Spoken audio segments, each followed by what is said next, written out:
China के इस प्रयास का रोकने के लिए सदैव तत्पर है हमारी भारत की सेना।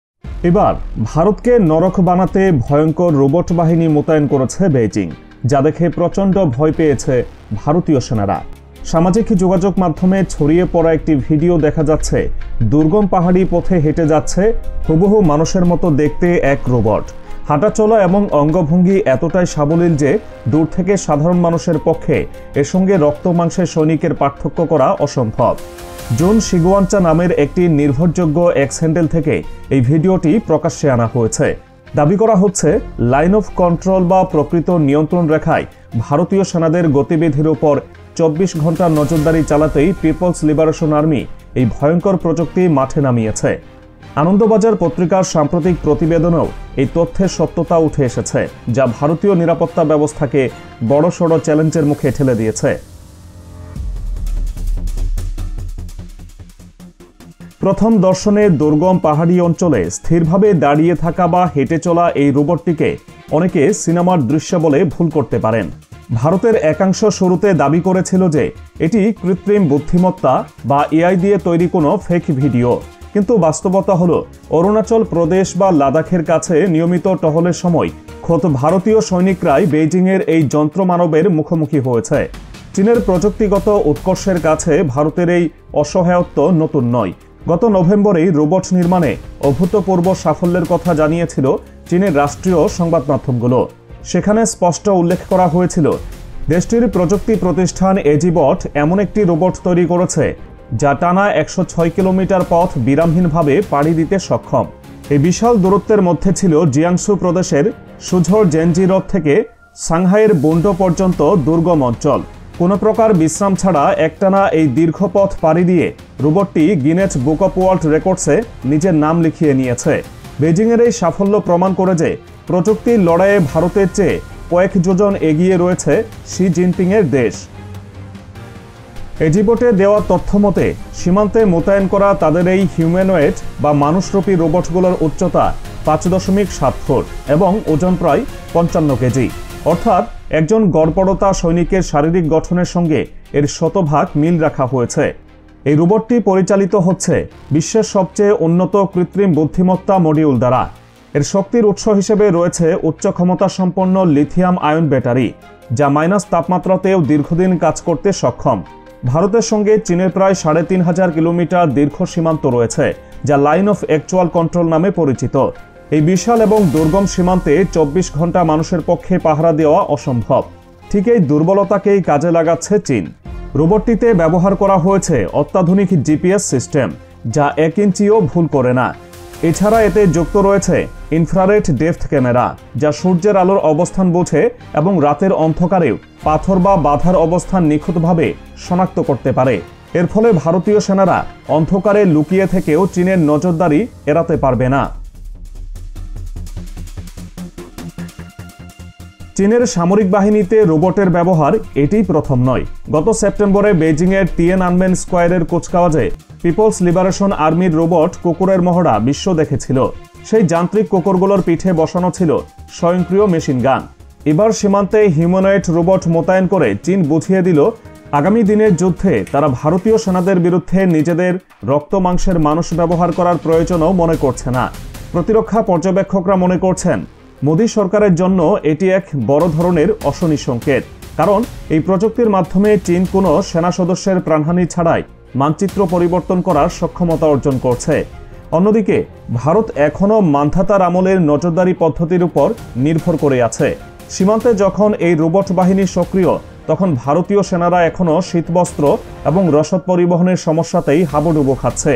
প্রযুক্তির এই বিশাল ব্যবধান যে কোনো সংঘাতের ক্ষেত্রে ভারতের পরাজয় ত্বরান্বিত করতে পারে।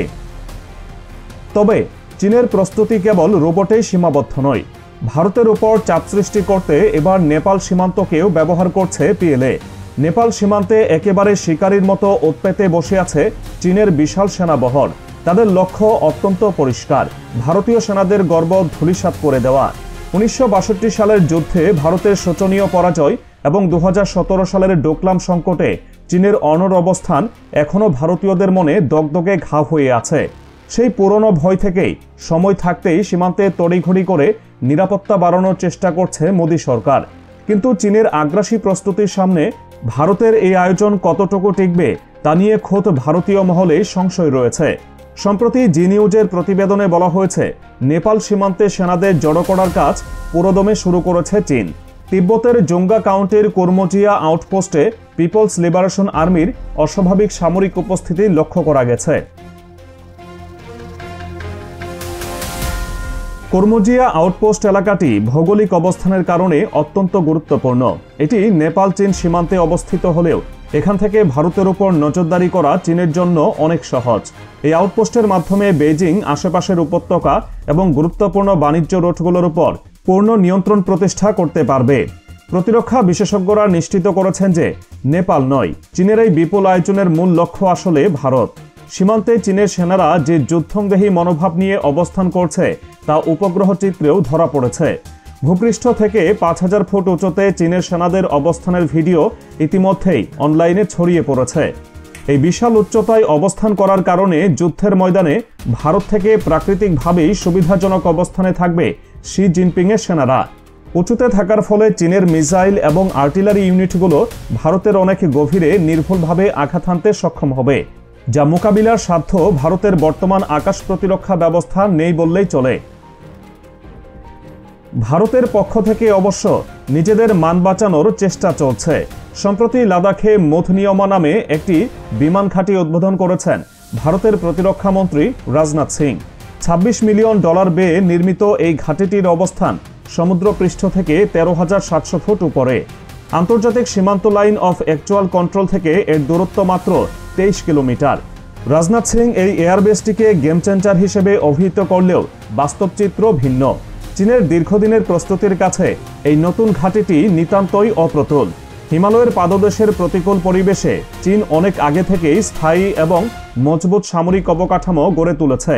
এর মোকাবেলায় ভারত লাদাখ, সিকিম ও অরুণাচল প্রদেশে যেসব সামরিক ঘাঁটি তৈরি করেছে তা চীনের সক্ষমতার তুলনায় নগণ্য। ভারত দাবি করছে সেখানে তাদের 1,20,000 সেনা অবস্থান করছে। সেই সঙ্গে মোতায়েন করা হয়েছে light utility helicopter, T-90 tank, armoured personnel carrier ও বিভিন্ন ভেরিয়েন্টের হাউইটজার। কিন্তু চীনের আধুনিক ড্রোন এবং রোবটিক বাহিনীর সামনে এই প্রচলিত সমরাস্ত্র কতক্ষণ টিকবে তা নিয়ে গভীর সন্দেহ রয়েছে। ইতিহাসের দিকে তাকালে দেখা যায় চীনের কাছে ভারতের দুর্বলতা দীর্ঘদিনের। 1950 সালে চীন যখন তিব্বত দখল করে তখন থেকেই ভারতের 5টি প্রদেশের সীমানা পিপলস লিবারেশন আর্মির আওতার মধ্যে চলে আসে। এর মাত্র 12 বছর পর 1962 সালের যুদ্ধে চীন আকসাই চীন দখল করে নেয়, যা আজও ভারতের গলার কাটা হয়ে আছে। নয়াদিল্লি একে লাদাখের অংশ বলে দাবি করলেও বাস্তবে সেখানে চীনের পতাকাই উঠছে। ইন্ডিয়ান ইন্টেলিজেন্সের নিজস্ব গোপন প্রতিবেদনে উঠে এসেছে ভারতের অসহায়ত্বের চিত্র। রিপোর্ট অনুযায়ী 1980-এর দশক থেকে শুরু করে এখন পর্যন্ত ভারত প্রায় 1000 কিলোমিটার এলাকা ধাপে ধাপে দখল করে নিয়েছে চীন। এই বিশাল ভূখণ্ড হারানোর বেদনা ভারত কখনোই ভুলতে পারেনি, কিন্তু চীনের সামরিক শক্তির ভয়ে তারা কোনো কার্যকর পদক্ষেপও নিতে পারেনি।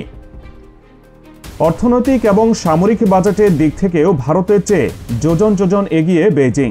ন্যাশনাল হেরাল্ডের প্রতিবেদনে বলা হয়েছে ভারত সমকক্ষ হওয়ার আপ্রাণ চেষ্টা করলেও চীনের ধারে কাছেও নেই। 2025 সালে বেইজিংয়ের প্রতিরক্ষা বাজেট ছিল প্রায় $250 বিলিয়ন বেশি, যা নয়াদিল্লির বাজেটের তুলনায় 3 গুণেরও অধিক। এই বিপুল অর্থ চীন ব্যয় করছে তাদের সামরিক আধুনিকায়ন, এআই প্রযুক্তি এবং রোবোটিক্সের পেছনে। অন্যদিকে ভারত তাদের বাজেটের বড় একটি অংশ ব্যয় করে কেবল সেনাদের বেতন এবং পেনশনে। ফলে আধুনিক অস্ত্র ক্রয়ের ক্ষেত্রে ভারত পিছিয়ে পড়ছে। এছাড়া ভারতের সামনে এখন দ্বিমুখী বিপদ। উত্তরে চীনের পাশাপাশি পশ্চিমে পাকিস্তানকে মোকাবেলা করতে হচ্ছে মোদী সরকারকে। চীন যে কোনো মুহূর্তে এই দুই ফ্রন্ট থেকে একযোগে আক্রমণ চালাতে পারে এমন আশঙ্কাও উড়িয়ে দেওয়া যাচ্ছে না। নেপাল সীমান্তে চীনের কর্মজিয়া আউটপোস্টের সক্রিয়তা প্রমাণ করে যে তারা কেবল লাদাখ নয়, বরং ভারতের সম্পূর্ণ উত্তর সীমান্ত জুড়ে একটি বড়সড় অভিযানের প্রস্তুতি নিচ্ছে। ভারতের গোয়েন্দা সংস্থাগুলো এই গতিবিধি লক্ষ্য করলেও তাদের হাতে এই মুহূর্তে চীনকে থামানোর মতো কোনো কূটনৈতিক বা সামরিক তাস নেই। চীনের এই আগ্রাসী মনোভাব এবং সীমান্তের নজিরবিহীন সেনা ও রোবট সমাবেশ স্পষ্ট ইঙ্গিত দেয় যে বেইজিং আর আলোচনা টেবিলে সময় নষ্ট করতে রাজি নয়। তারা তাদের সামরিক শ্রেষ্ঠত্ব ব্যবহার করে সীমান্ত সমস্যার একটি স্থায়ী সমাধান করতে চায়, যা অবশ্যই ভারতের স্বার্থের পরিপন্থী হবে।